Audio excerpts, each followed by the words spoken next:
Hello, let's get started on these last couple months reading wrap up. I filmed this video yesterday and I wore jeans. I wore jeans. I was committed. And then I watched back the video and the audio was literally the worst thing that I've ever heard in my life. So here we are doing it again and I refuse to wear jeans another time. So sorry, no jeans. You can't see it anyway unless I really back up. But I mean, I won't be standing here while I talk anyway, so we're good. Today, I'm just gonna discuss the books I've been reading in the last couple months. This is gonna be a reading wrap up of January, February, and March. I've read 15 books this year and that is also why I'm gonna do it like this, where I do it every couple months, because if I did it every month, I'd be reviewing 4 or 5 books. And that is boring. So yeah, here we are, 15 books today. And let's have a look at the Goodreads. Let's see what I've been up to, shall we? Let's do it. Let's have a look. I don't know what it is, but as soon as I start filming these videos, I get so out of breath. And I don't know why, because I'm fully capable of talking without getting out of breath in my normal life. So why can't I do it when my phone is pointing at me? I don't know. Pulling up my Goodreads on my laptop. Hey, bless me. I'm also so warm and I don't know why, because this thing has so many holes. How can I be this hot? Well, I know how I'm this hot. Okay, so it's actually been a pretty good couple months for me. I've been reading quite a lot, especially considering how busy I've been with university. I've been making time to read, which I'm very happy about. And the other thing that I have noticed about myself this year is that I've literally not read a single standalone. Every single book I've read is part of a series. Even if I'm not reading it as the series, it is part of a series. I thought that was interesting. First book that I read this year was Icebreaker by Hannah Grace, and this book was phenomenal. I gave it 4 stars. I thought it was so cute. It's basically a hockey romance about 2 people that are in university. The guy is the captain of the university hockey team. The girl is a figure skater, and then something happens on one of the ice things. What are those called? The ices? The ice places. I don't know, where they skate and do their thingies. The ice rinks? I don't know. When something happens and they have to share one, and then they get a lot more contact, and then eventually they fall in love. And can I just say, the amazing and incredible man that is Nate Hawkins. Yes, Nate Hawkins is yes. I am a big fan of Nate Hawkins. He's up there with Book Boyfriends. He's great. And this book single-handedly turned me into a hockey romance lover. I don't know how it's done it or why, but it has. And I'm obsessed, and you will see that as I continue to talk about the books that I read this year. So yeah, that was the first book. I'm really, really excited for the rest of these to come out. I really, really, really hope we get a book from Henry, Henry's life, because he was my favorite character. I love him to death. I do have to say though, now that I've read, spoiler alert, now that I've read The Deal, this kind of feels like a ripoff of The Deal.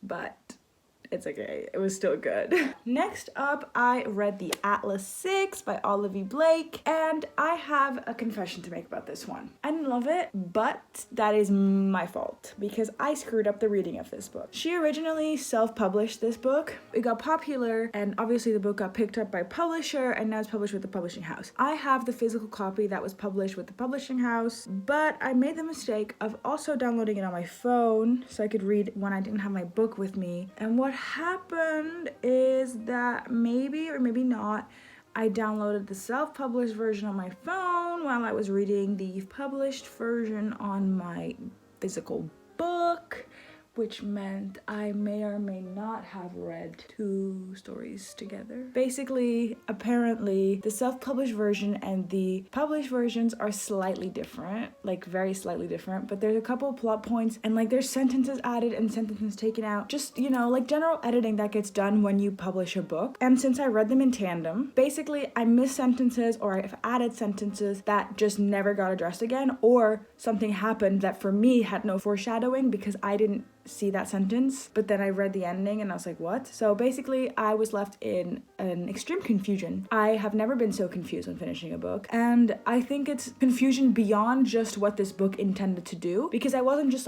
wait, how is that the ending? I was more I don't understand how we got here. Nothing about this made sense to me. So I ended up giving it 3 stars, but I think it's my fault, and I will be reading the next one, possibly, maybe. I'm gonna try to read it. I want to read it, but we'll see if I ever get to it, because obviously since this first one got a little bit messed up, I don't know how much I'll enjoy a sequel. And then I continued my hockey romance newfound obsession, and I read Consider Me by Becca Mack. This was a whirlwind. This was quite something. I ended up rating this book 3 stars. It was pretty good. My only oh wait, let me tell you what this is about. I didn't say what the Atlas 6 was about, but I think everyone knows, so we're just gonna ignore that. Consider Me by Becca Mack is again hockey romance, but this time they're not university, they're like in real life or whatever. And the main guy is the captain of the hockey team again, and he's super playboy, like new girl every night. But then he sees this girl and he's like, damn, that's the one I want. And he changes his ways for her, and like, you know how that goes in romances, which was fun. I really enjoyed the part of the book where they were not together yet, and like he was like doing all like these sweet gestures to like get her and stuff. Like I liked that part, but then in the end they were together. Like they got together like halfway through the book, and here's where my complaints start. So they got together halfway through the book, and then we were just like reading about their like relationshipy issues, and I'm like, ew, I don't want to read that. I just want to read the slow burn pining after each other. Once the characters are together, it just doesn't hit the same for me, at least. I don't know about other people if they enjoy reading about people that are already like in committed relationships, but for me, it's not it. Like a couple chapters just to like see what their relationship is like, or like an epilogue or something, but half of the book was about their relationship, and for me, not my favorite thing. Hello there, editing Sabrina. I completely forgot to say about this book, another reason that I didn't love it is because in the second act, it's just a completely new storyline. Like there's a whole like drama about like a legal drama about like pictures that have been distributed, and like it's just a whole nother storyline. And I was kind of like, why did we put this in the same book? Because it was a really long book altogether. So yeah, I would have appreciated it if the second plot line was just like left out, or like put in a second book or something. Yeah, no, that's it. So that's my opinion on that one. 3 stars, not bad, not good, way too long. Will not be reading the second one probably. Then, oh yes, this is good. Then we come upon me reading the entirety of the Crave series in about a week because I got morbidly obsessed. And let me tell you, I have opinions. This lamp is really bothering me. Can I turn it off? Okay, but now I have poopy lighting. Life is so hard when you're me. What if I put it... Okay, well, hi. So this is the new setup with the new lighting. It's not great, but just deal with it. Thank you very much. So yes, what was I talking about?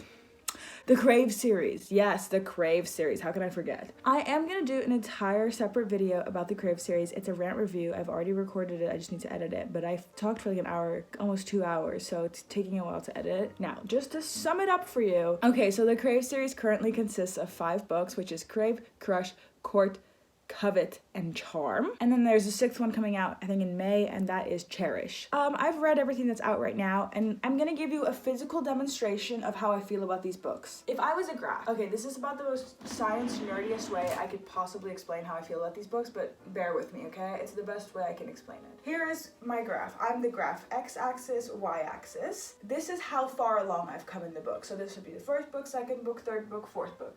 X-axis is progression of the books. Y-axis is Sabrina's enjoyment while reading these books. Now imagine an exponential down curve. Editing Sabrina back again because I realized I made a little bit of a mistake. Technically speaking, when you plot my ratings against what book it is, I have actually made a linear graph, but I was being dramatic and it felt like an exponential decrease. Like how much I loved the 1st book compared to how I hated the last one, it was exponentially down. But technically speaking, if I actually made this graph, it would be linear. But then again, I think I'm the only person who would have clocked that. But you know, transparency. To say these books were disappointing is an understatement. To say I was upset is an understatement. I have never had a visceral reaction like this to a book. I was livid. I was livid, especially at the last book. So let me tell you how this went. The series is basically about a girl who's obviously her parents die because everyone in a fantasy book has to be an orphan. So her parents die and she gets sent to a supernatural academy with werewolves and vampires and dragons and witches and yes, give that to me. That sounds fantastic, right? I've been on the hunt for a Twilight dupe for ages and I thought this could do it, maybe possibly. So I read Crave and I loved it. I mean, was it good? No, it wasn't good. But was it good in the same way that Twilight is good?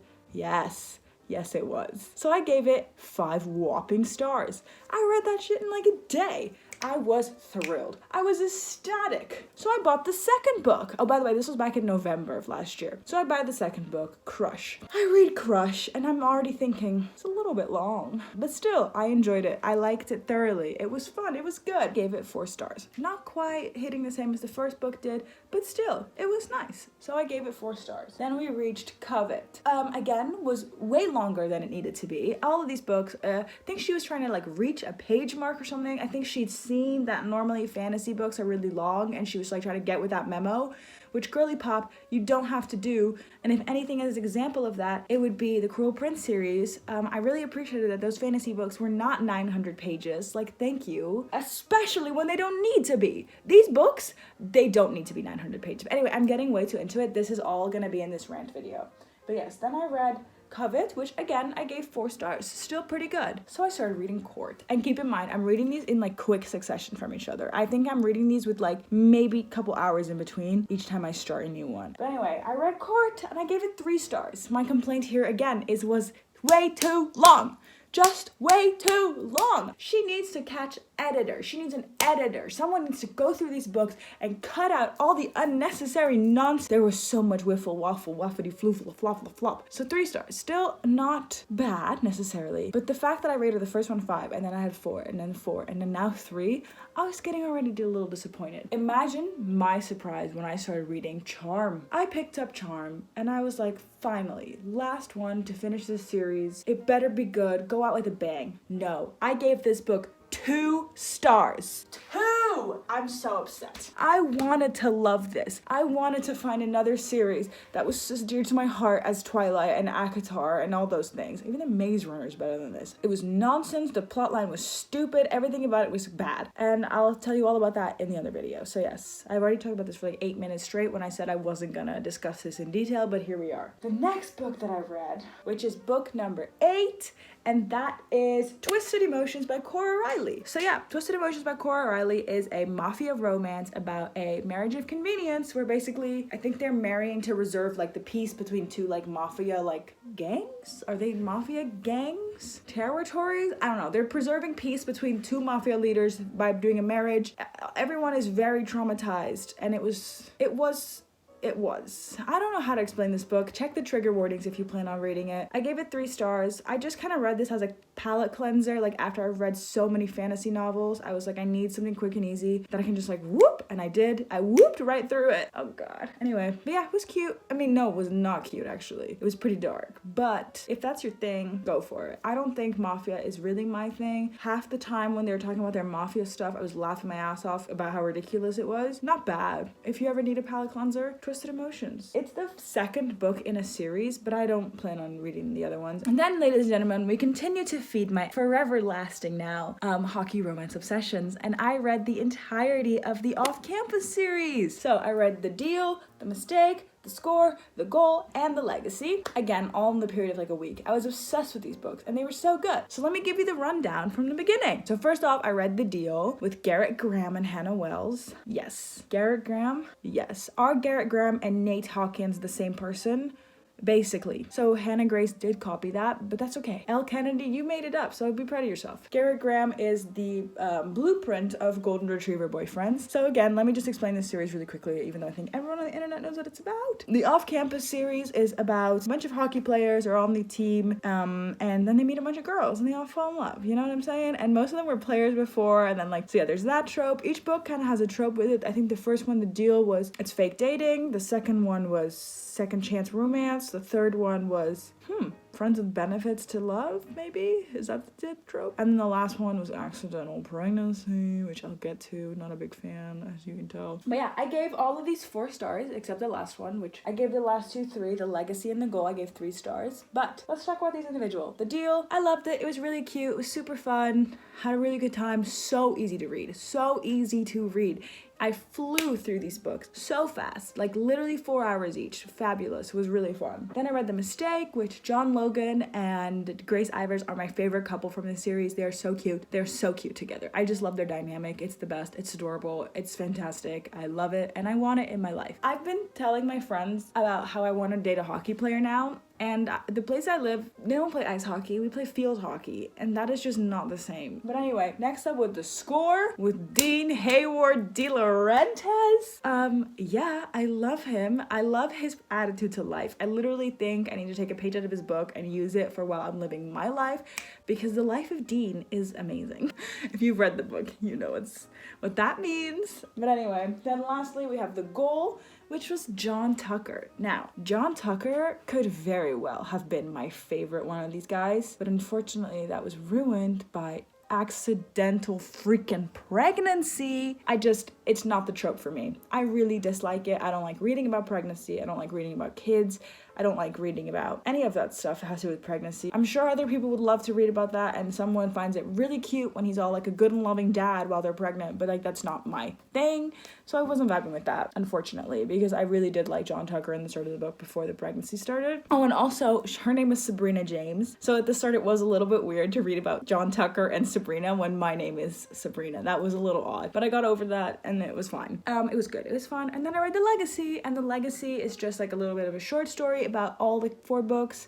They all get a little short story in there and how their lives cross. It was fun. It was a little gimmicky, kind of like a cash grab, but it was cute. I was happy to spend a little bit more time with each of these characters before I had to leave them forever. So yeah, I don't have to leave them forever. I still have the Briar U series, but I don't think I'll read any of that anytime soon because I wasn't really attached to the Briar aspect of it. I was attached to the hockey romance aspect. So moving on, for the last 2 books that I read so far this year, I read the first 2 Harry Potter books.